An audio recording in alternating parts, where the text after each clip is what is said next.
show on the Caregiver Dave celebrity segment. I'm excited to welcome to the program my co-host, Caregiver Dave. We have an amazing guest. I have a relationship, Dave. I told you that before, that I was on shows with The Rock before he was The Rock, and this guy sees The Rock all the time. So introduce our guest. London Brown, an American actor, dancer, comedian, radio host, impressionist. Some would say this guy is an overachiever. Best known for his HBO appearance, Ballers, and also The Hustle. Welcome, London Brown. Nice to have you. Good to be connected with you guys, man. Absolutely, absolutely.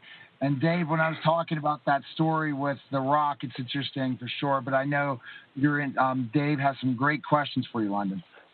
Okay. So, did you know that your partner there, The Rock, was a caregiver to his mother? Did you know that?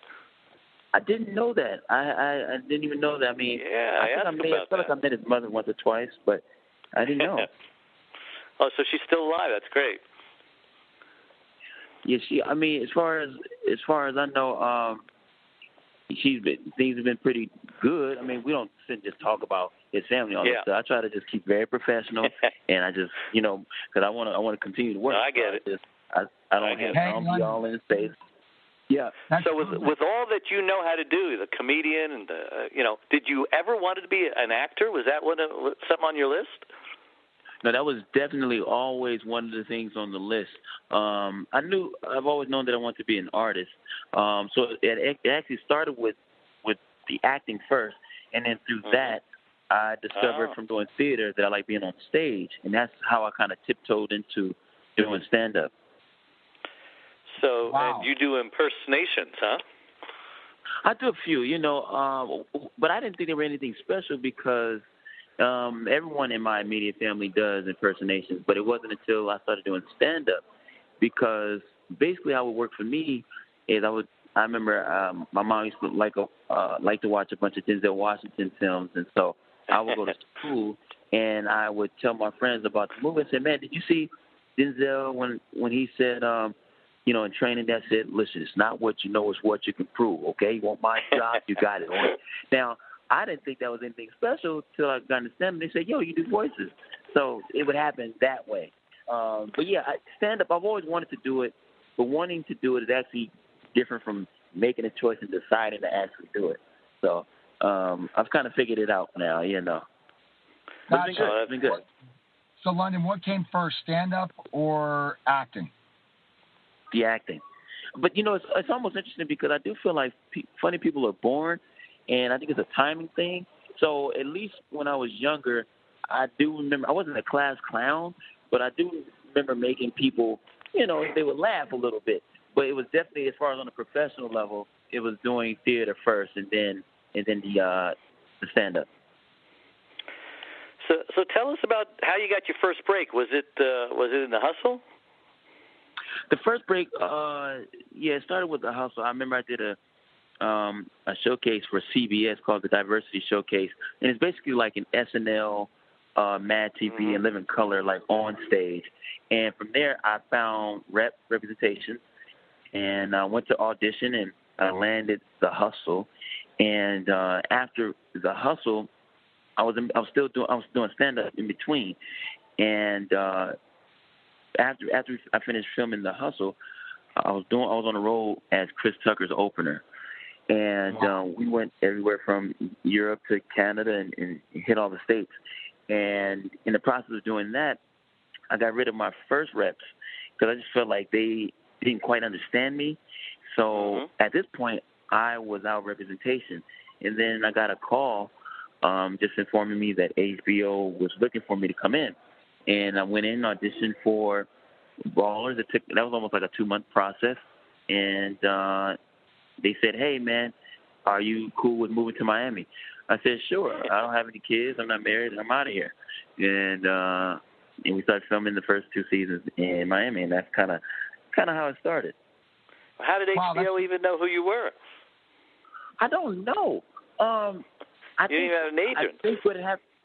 I didn't have any representation at the time. And a friend of mine a veteran comedian, also a writer, producer, and so forth.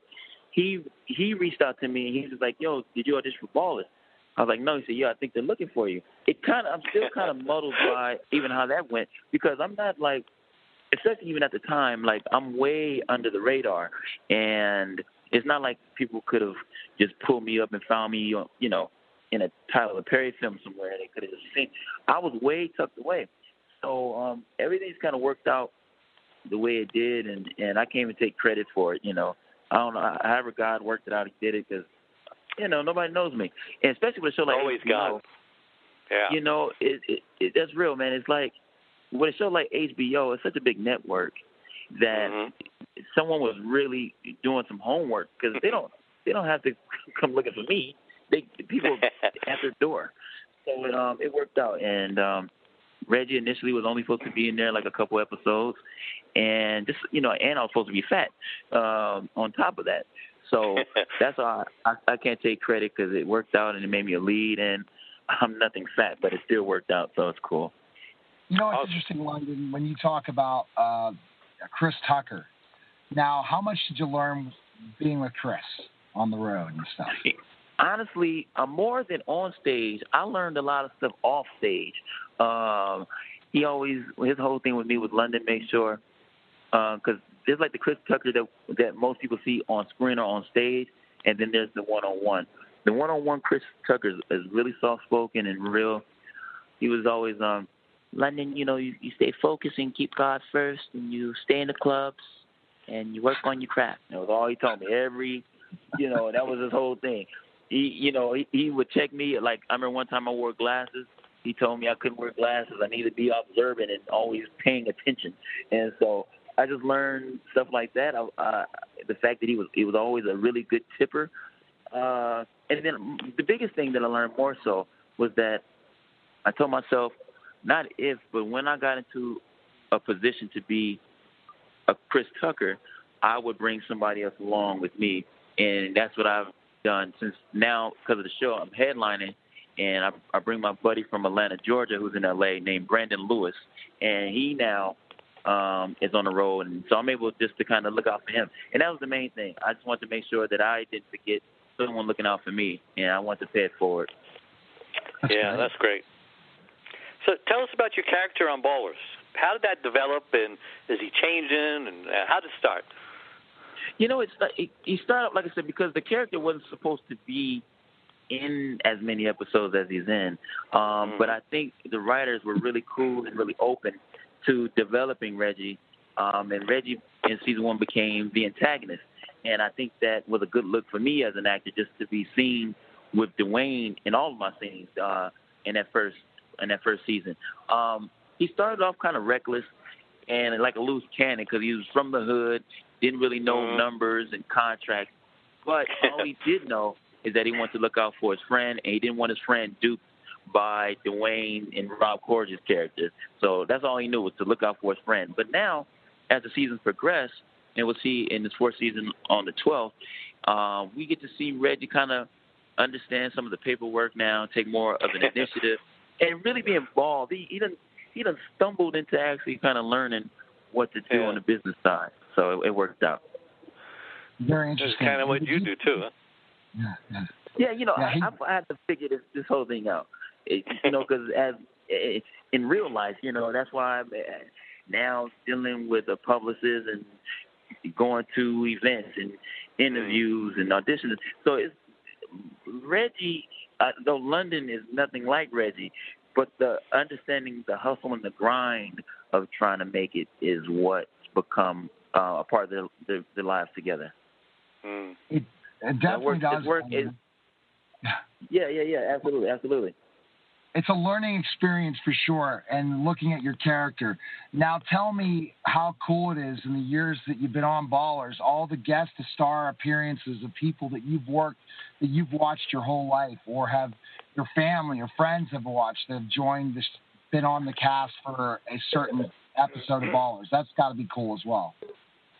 Yeah, it is. I mean, even with Dwayne, it takes, now it's kind of cool because I'm used to working with, but initially it took a lot of reservations to work with Dwayne because to me, I feel like Dwayne Johnson revived wrestling.